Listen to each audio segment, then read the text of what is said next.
BRICS governments announced a global development bank. It was going to be called BRICS Development Bank, but Global Development Bank.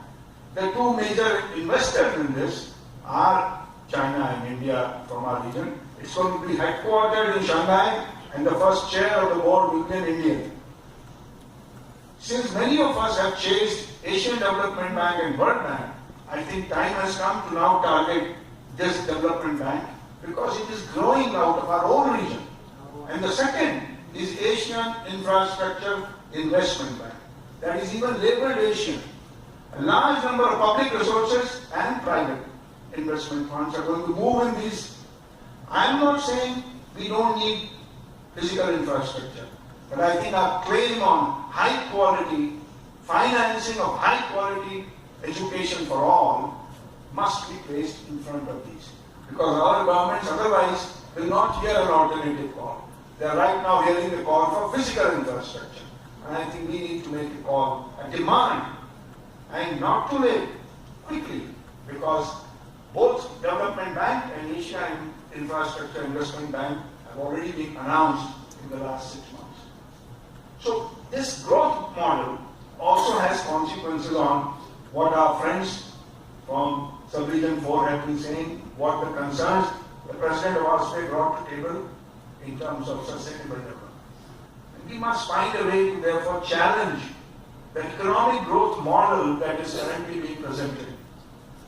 G20 meeting took place in Brisbane. There are several of our national leaders present there from our region. The President of Indonesia was there. Of course, the Prime Minister of Australia hosted it. The Prime Minister of India was there. The President of China was there. Typically, there must be ADB president there. So, the question is, G20 has promised in the next 3 years 2.1% average GDP growth rate. In that model, we must ask the question, where is sustainable development? Sustainable development is not just a matter of educating where not to throw your garbage. Sustainable development is also about the economic model. An economic model which also reflects our lifestyle. Sustainable lifestyle has to be the focus of an economic development model. If everybody aspires to have a motorbike or a car, we are done. We are done. Even if it cannot be financed, we are done. So what are those models? And I think mere critique is not enough. We must begin to formulate, with the wisdom of our people with whom we work, alternatives to this GDP growth-driven model, which basically implies that this is the only way to develop our societies and economies. I also feel that our efforts to engage with such groups like the fundamentalists mentioned here, and I believe that we have taken upon our shoulders unnecessarily harsh burden of being the only champions for good quality education for all.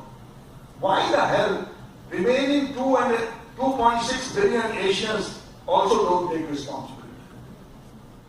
Because we don't speak to the remaining 2.5 billion. We are happy to talk to the 100 million we work with.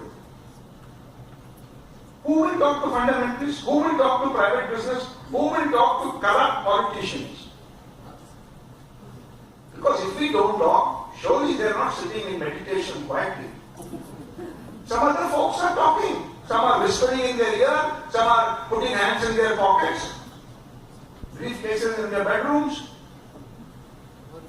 We must learn to talk to everybody. I feel we must talk to politicians foremost. We must talk to their political parties. We must talk to their political leaders. And we must ask them to do what we think is right for our people, for our societies.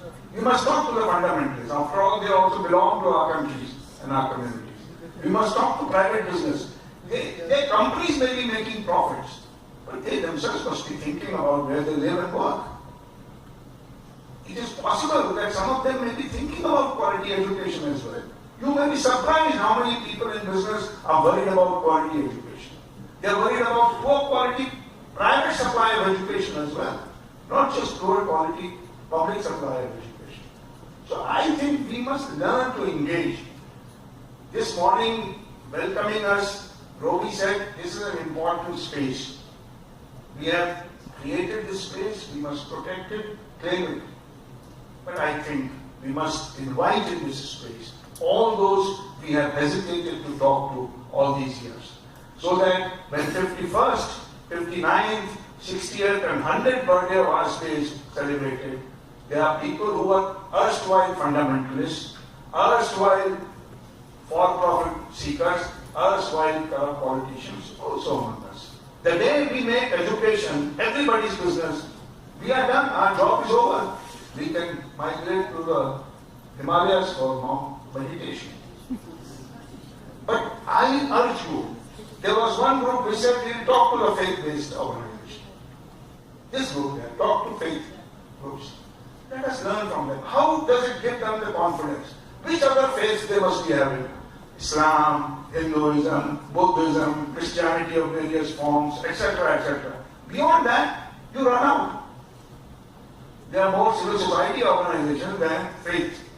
So if they can talk, maybe they can teach something to us, how to talk.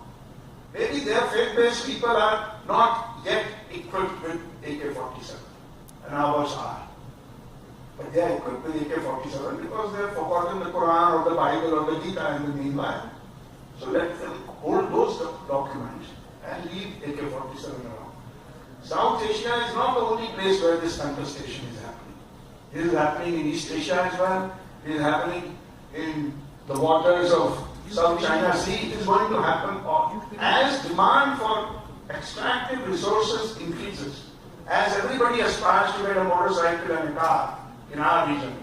And as huge growth rate, 10% average annual GDP growth rate for the region.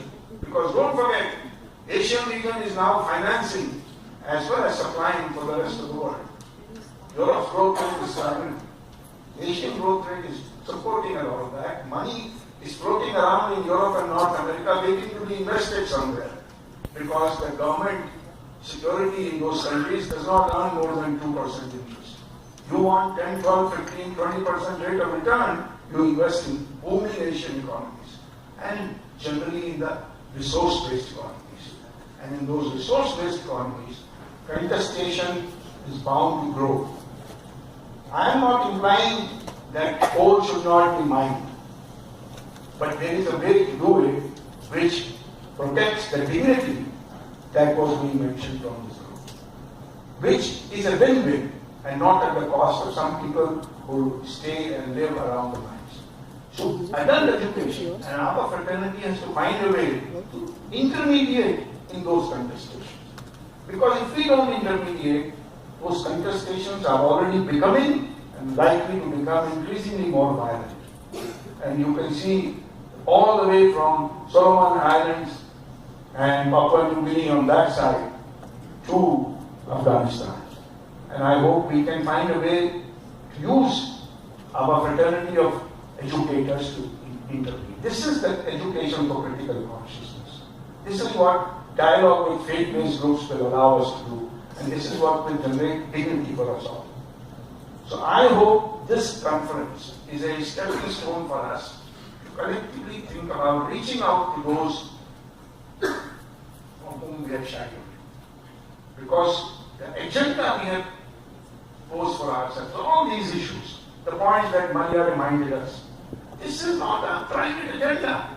This is a societal agenda. Let's find a way to sell it to the rest of the society so that they own it. And the day they own it, we will celebrate as this conquest in some way. So please find a way in your countries and in your regions to talk to those you have not spoken to, because this is, and this should be, their agenda as well.